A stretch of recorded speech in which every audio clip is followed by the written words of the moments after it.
Right. So you did a study on who sucks and who doesn't at beatboxing. Yeah, I wouldn't say it like that. Yeah, I know you wouldn't sure. say it like that because you're Yeah. you're a kind person, but I'm not. No, you had several beatboxers come in. You had people who were of intermediate ability, people who were novices, and really some really elite level beatboxers.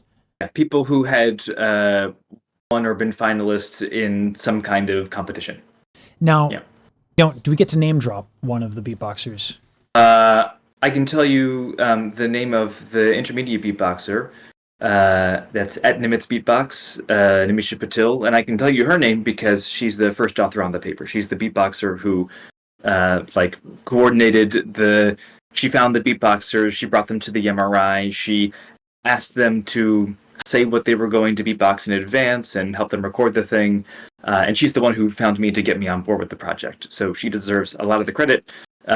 And we're not going to talk about her beatboxing that much because she was the intermediate one, and the really illuminating stuff I think is to compare the experts to the novices. Yeah. I will say, by the way, this was 2015. Her beatboxing has continued to grow and improve, and I think it's really great. So check it out. So, okay. Now you used 3 sounds in this study. You used kicks, snares, and hi-hats.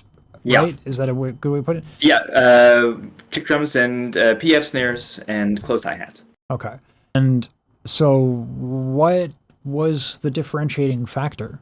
So there were a couple things. For me, the big one was the choice of was how the larynx was used to control airflow in the kick drum or the PF snare or the closed hi-hat, or whether the larynx was used at all.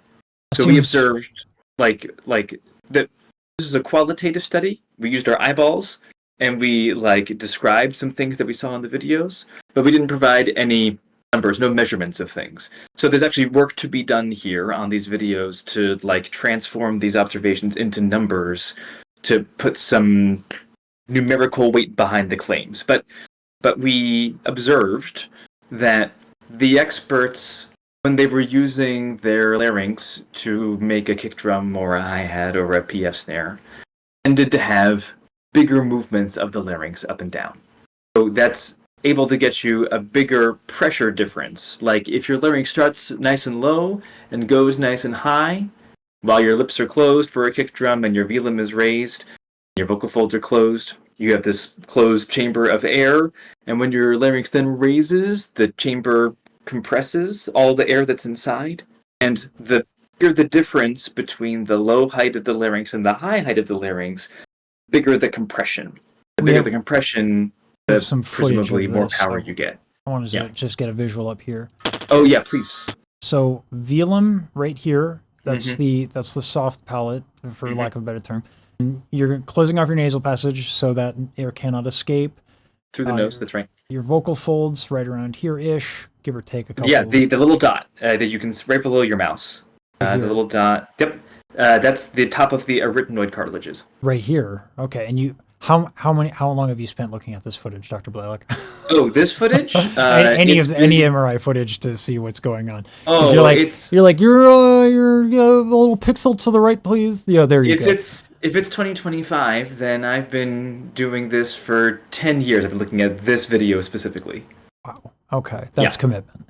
So you've been looking at beatboxing MRI footage longer than I've been beatboxing. Longer than I've been beatboxing too. It's contagious, isn't it? I want to make those fart noises too. Part of the fart. Anyway, okay. So you did the things with the studies. There's the large motion of the larynx. Now you said people don't always use their larynx though. That's right, and so that's another difference. So one of our novice beatboxers rarely used her larynx to do these motions. And I want to clarify, we had the beatboxers identified as man or woman in these cases, and so there was a male beatboxer and a female beatboxer as an expert, and a male and a female as the novices. Mm-hmm. And so in the paper we code them by whether they're advanced or novice and whether they're male or female. Okay. The novice female beatboxer rarely used laryngeal airstream. She rarely closed her vocal folds and used her larynx to eject the air out.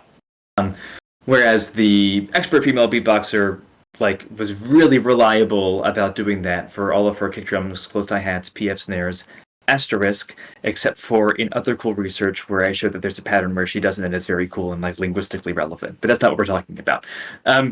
There's separately the expert female beatboxer who used his larynx for a lot of paper we refer to some kick drums and closed hi-hats, but for the PF snare, which has a more fricated F sound at the end sometimes, used his lungs for the airflow instead of the larynx. So a pulmonic egressive instead of laryngeal or glottalic egressive airstream. But that we attributed to an artistic difference. We said, for this expert beatboxer, who sometimes uses a laryngeal airstream and sometimes doesn't use a laryngeal airstream, we attributed that to artistic choice. Sometimes we want crisper, tighter sound. Sometimes you want a breathier sound. For the novice beatboxer, who sort of defied the pattern of the rest and didn't use the larynx hardly at all, we suspected that was due to them not having yet picked up on the on the laryngeal airstream quality for at least certain kinds of beatboxing. Their beatboxing was good in a lot of ways, but they hadn't picked up on what seems to be a tendency among beatboxers to do these sounds with that laryngeal airstream. What ends up being the consequence of not using the larynx consistently? It's not, to my knowledge at least, it's not like a health consequence or anything. It's not like a dire consequence. But right. You get differences in how much air is getting compressed behind the lips or the tongue, and that's going to affect the quality of the burst that comes out of your vocal tract. And the quality of that burst will have properties like amplitude, how big the air is moving, which contributes ultimately to something about loudness. Will have an effect a little bit on the frequency, where is the energy distributed in that burst? Is it going to be a little bit lower, a little bit higher, giving sort of a lower sound or a higher sound? Duration would be sort of the other one. If you have a lot of air coming up out of your lungs, building up behind your lips for a kick drum and then a release, if you have a lot of air, then a lot of air is going to escape. And it takes longer for more air to escape than if you have a laryngeal airstream where you have only a little bit of air, comparatively, move your larynx up, and then you release that air. There's just less air to escape, and so the duration of the release is going to be a little shorter. And we haven't looked at the duration of that stuff. The acoustics in these videos is not great, so it's not like we don't want to measure the details of the releases from the MRI videos, which are great for articulation but not good for acoustics, for that really fine-grained temporal detail. But if you got some good recordings of beatboxing where you could measure the difference between pulmonic, lung-based kick drum and glottalic kick drum, I would bet that you would find that for the breathier one, it's a longer release, and for the laryngeal one, it's a shorter release. I'm curious, because so one of the things we did, and we made a video about breaking down the kick drum. It's like a 40-minute video, which is great if that's your thing. I love it. I'm a big fan. So we get into basically all of this on steroids.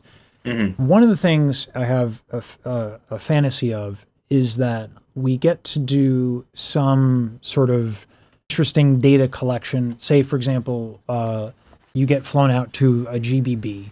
You don't, correct me if I'm wrong, MRI, they don't, those things don't fit in the luggage.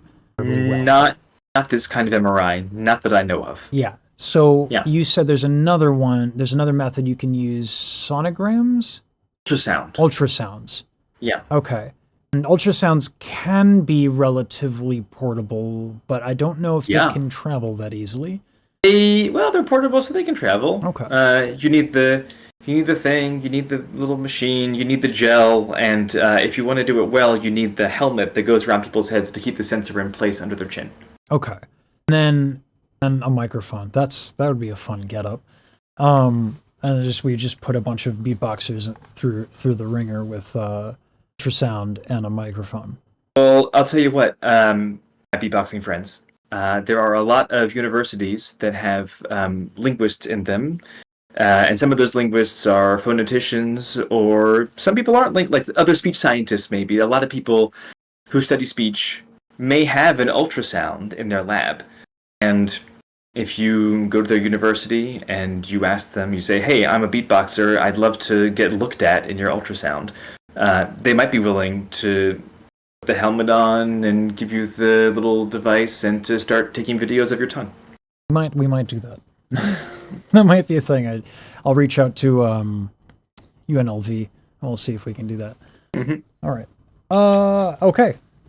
So, and this happened, you're saying, with all the different sounds, and you were only able to do 3 sounds. This is in 2015. A lot has happened since then. Yep. Word bass, all of that stuff. Mm-hmm. I'm excited to see what happens when we can get a hold of more of that sort of stuff. Except you have it, but you have all of these different sounds, and we'll get into these different sounds at another time. Yeah. And we'll make videos of just like we did for the kick for all these other sounds. But what I would love, and I hope we can do at some point, is find out what makes a better vibration bass, what makes a better this, what makes a better that. And that's, I know. Yeah. You and me both. I would like to find that out too. Yeah. All right. Well, thank you, Dr. Blaylock. All right.